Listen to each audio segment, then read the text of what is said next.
अच्छा जी, ये एक लड़की ये उत्ते स्क्रीन ते तुहानू तस्वीर आनी पई है, ये कोई टीवी एंकर है या यूट्यूब चैनल है, जो ही है।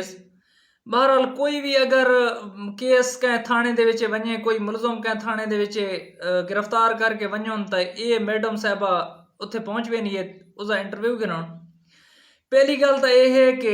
जितने तक मेरी समझ है तक कोई पाकिस्तानी कानून या पाकिस्तानी आइन दे विच ये गल नहीं लिखी हुई कि पुलिस तफ्तीश करने तो बाद मुलजम नू मीडिया के हवाले कर देवे तो मीडिया उसका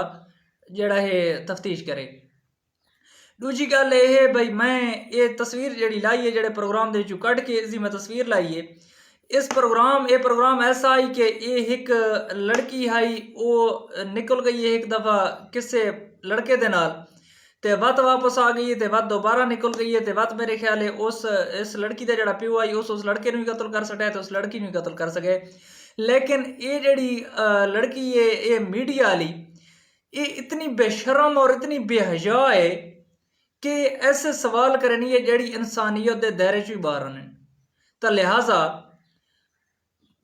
पुलिस वालों थाने वालों अपील है कि जेड़े पाकिस्तान का कानून तुहानू ये हक देना है कि तफ्तीश तुसा करो तो वत तफ्तीश करके ते मीडिया के सामने वो मुलजम क्यों आ वेना है उसनू क्यों लाया वेना है। दूजी गल यह है कि अगर करना ही है तो ये मतलब कि कोई गलत गल नहीं करे मीडिया वाले वजन उत्थे, लेकिन जेड़े सवाल जवाब होने ये जी बदतमीज़ लड़की या बदतमीज़ औरत के हवाले मुलजमान न किया वजे क्योंकि ये इंसान के घरेलू मसला है। मसलन मेरी तुहारी माँ होवे बहन होवे कोई रिश्तेदार होवे तो तुहारे या मेरे को उस जी मीडिया वाली एंकर यानी कि चंद व्यूज़ गिनने वास्ते उत्थे पहुँच खोलनी उसनू को उस मुलजम के ज़्यादा तकलीफ उस मरहूमा की या मरहूम की होनी है।